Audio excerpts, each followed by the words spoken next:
Hey everyone, my name is Chris Green, and in today's video, what I'm hoping to do is to open up a new door for you in recording music, especially if you're in a home studio environment. You might be thinking about recording music in the same way that they used to think about recording music to a tape machine. And there's a lot of respect, a lot of bragging rights that come with being able to do everything in one take. But here I want to show you a clip from a Charlie Puth video where he's doing his own production. And then after we watch what Charlie Puth has to say, I'm going to show you in 3 simple steps how you yourself can put these things to use on the electric guitar. So here's Charlie, and then we'll go from there. I could easily play that in on MIDI like this. 2, 3. You could do something like this, like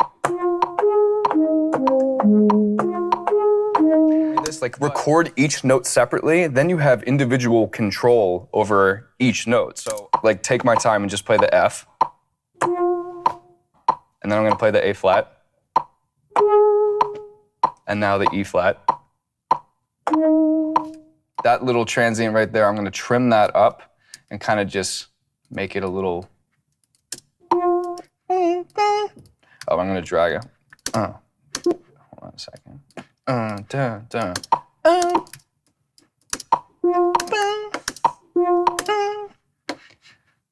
And look, now it's not gonna tail over anything.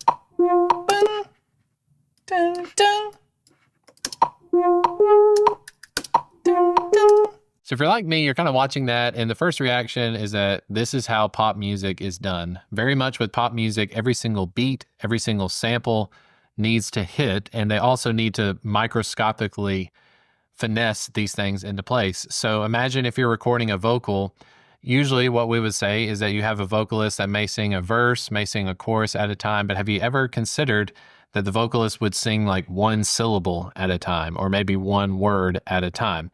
This is definitely a tedious process, but if you want to have a polished sound or you want to get the best results, the only thing that people are going to hear when they're listening to your music is the track. It's the 2-track, what it sounds like when it's all being blasted out together. So in today's video, like I said, I want to take this electric guitar that is known for being poorly in tune. It's not set up particularly well, doesn't have good intonation, but I'm going to show you how we can change the way we're thinking about recording music by breaking it down into simple pieces. So first and foremost, I just need to grab my Telecaster and let's get to recording.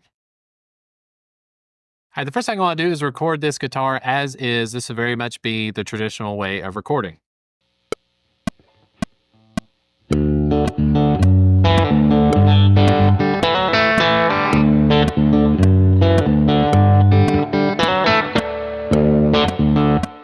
All right, so here I've got my guitar riff recorded, and as you can tell, this guitar is not in tune, it's not intonated, and it just sounds really sloppy. Let's take a listen.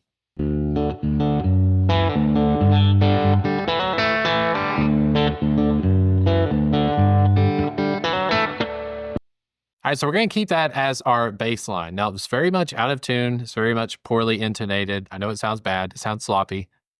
But what I want you to hear is as we break this thing down, we can finesse things to where it sounds much more professional, much more polished. So first thing I'm going to do is duplicate this track. And I want to go through and actually just record the bass line. So the part that I was playing with my thumb, this is actually tuned down to drop D. So I'm going to have the open D string. I'm going to have a little bit of F sharp and a little bit of G all by itself.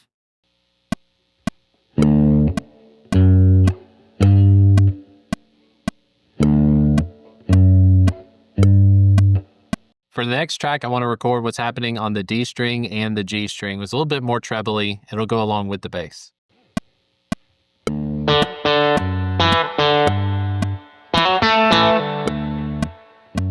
The next thing I want to record are those percussive slaps. I want to emphasize the slap as much as possible.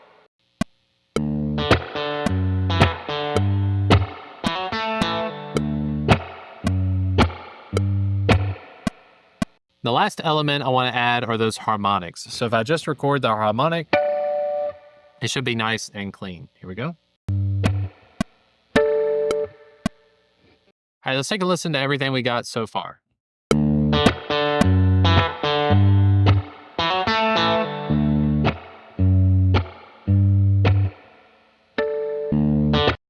Okay, we need to finish out the second half of the riff. So I took this line earlier that was on the D and the G string. I'll cut this thing in half, and then I hit the D key to duplicate it. When I duplicate it, it has the same thing happening on the second riff, and I can mute it when I get to the harmonic.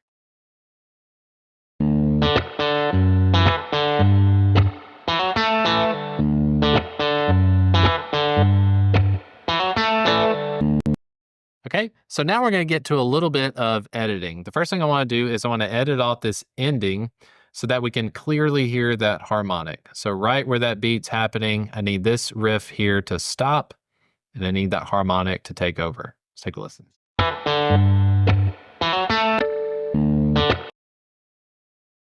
Now, whenever you're editing audio like this, it's very important that you have a fade in and a fade out, and you'll be able to avoid having those pops and clicks. But we're not done. We're definitely not done right now. It's going to get more and more tedious. So, all things being said, I definitely prefer this already better than the one take, but we need to get to some editing. So I'm going to put the guitar down and let's see what we can do. So the first step was to record everything we possibly can onto its own individual track. Now, if you're having similar sounds, like a bass guitar sound, and you want to keep it on one track, that's totally up to you. But I like splitting up the elements as much as I possibly can. So when I'm thinking about the guitar, I have bass string elements, I have treble string elements, and then I have percussive elements, and then I have elements like the harmonics, which can be hit or miss. So now that I've got everything broken down, I'm just going to rename it for the sake of the video, for you being able to keep up with what is going on. I'm going to call this electric guitar bass line. I'm going to call this next one electric guitar treble line. Call this next one electric guitar, let's say, pluck, and then electric guitar harmonic. So we're only concerning ourselves with these bottom four right here. And I'll go ahead and give them a different color. Let's go with something, this orangish color. So Studio One makes a lot of this stuff very easy, but I'm sure whatever DAW you're using, if it's FL Studio or Pro Tools, it should have things very much just like this. But the first thing I want to do after I've got everything separated into tracks is I want to quantize. Now, quantizing is the process of taking everything and snapping it usually to the grid. So we want to fix our rhythm mistakes first. We're going to fix rhythm, and then we'll go to the next step later. Now, Studio One makes it pretty easy. I can just select the track, and if I hit Q, it will analyze the audio waveforms, and it will put them where they're supposed to go. So watch what happens on this track here. It's highlighted if I just hit Q. Now let's take a listen to just that track.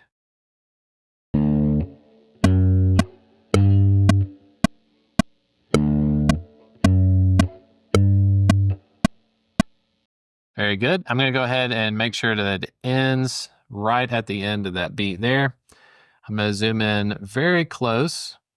I want to take this audio form. I want to make sure that everything's happening right on the downbeat. That way, if I want to duplicate this guitar riff in different parts of the song, it won't be starting in a weird spot. So let's take a listen to what we've got now with a fade in and a fade out.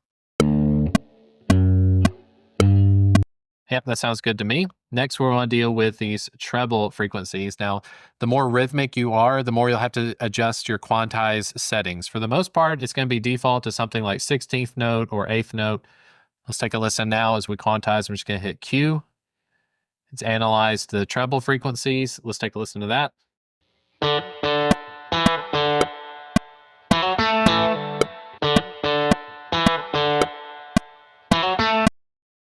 Very good. Now, I'm not too worried about the jarringness of it. Every time one of the waveforms ended, you can hear there's almost this unnatural silence. That stuff is going to go away the more you layer the stuff together, because again, the only thing people are going to be hearing is what's coming through their headphones or through their phone speakers. Everything's going to get summed together. All right, that sounds pretty good to me. Let's go to the plucks. So the plucks were just these rhythmic strikes. I'm going to hit Q and listen to those.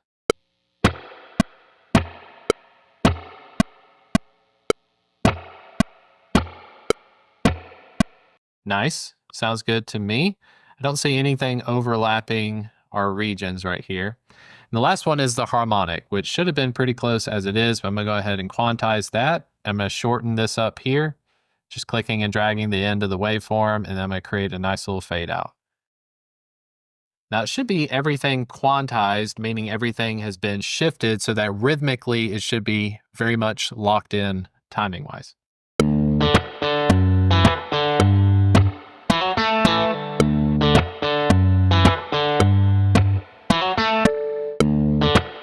All right, so the first step was that we record each element to its own track. Step number 2 is that we fix the problems that are happening in the rhythm, so we quantize our tracks. Step number 3 is that we tune this. This is going to be very satisfying when we're tuning stuff. It's going to get it to where it was supposed to be, so it won't sound like a messed up guitar. All right. So again, Studio One, at least back in the day, I've been running with Studio One since version 3. Back then, we used to have a free version of Melodyne that was included. I don't know if that's 100% sure with every copy of Studio One, but if you don't have Melodyne, I highly recommend that you get your hands on at least the entry-level version of Melodyne, because it gives you so many possibilities, not just with vocals, but we can use Melodyne on bass guitar, on electric guitar, so many different things that can use tuning. Now, I often find as well that auto tune seems to be pretty expensive, and then sometimes you have to have certain hardware to run auto tune at its 100%. But Melodyne is a great tool. Make use of it if you can. PreSonus Studio One has an integration with Melodyne, so I can right click anywhere I want to. I can go into audio, and then I can edit the audio with Melodyne. As you can see, I've got my bass frequencies here in Melodyne, and the first thing I want to do, I don't need to worry about the rhythm of it. Everything should be exactly where it's supposed to go. I'm going to select the pitch tool, and I just want to make sure that these are in tune as much as possible.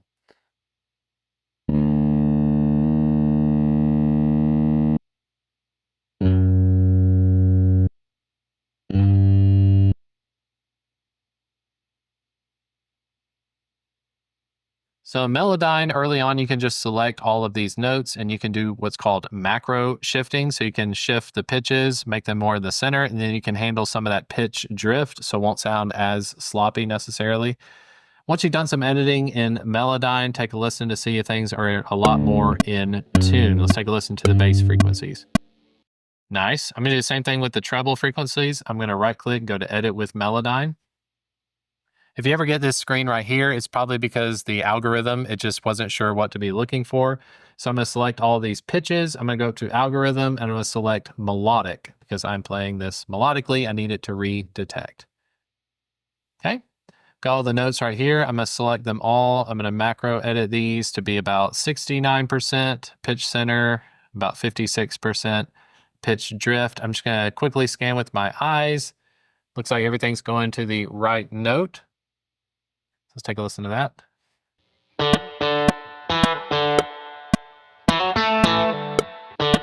Okay, so with all these tracks, I need to make sure that I have my fade ins and fade outs. That way I'm not getting any of that nasty popping sound. A few more things to say before we wrap everything up. Let's go back and listen to our original, just everything was recorded in one take. This is what it sounds like.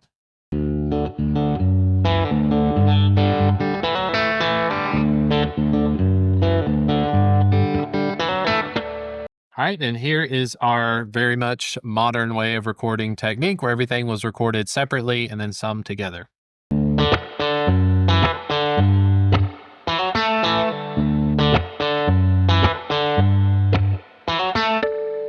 Now, one of the biggest advantages as well is that with every single element, all of these tracks can have their own set of plugins. I can compress the bass notes differently than I compress the plucking sound on the electric guitar if I want to. So the freedom that this gives you, and also the flexibility of, if you like everything that's here, you can simply go out and you can mix down this version if you want to, where it just has all of this information. I want to bounce it to a new track and click OK.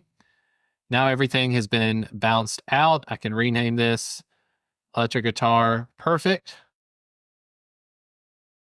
So now if I want to take this loop that I've got, I can shorten it up, make sure it's the right length. I can duplicate this thing out so that it can play all throughout the song if I want. All that being said, you can absolutely be recording in a traditional format if you want to, as if you're recording to tape. I think there's a lot of skill involved that's very commendable and respectable out there, but hopefully this is giving you some ideas of new ways to record instruments and new ways to record vocals maybe in the future. If you enjoyed the content, please hit the like and subscribe buttons and go check out more videos here on the channel, and I'll see you next time. Thanks for watching.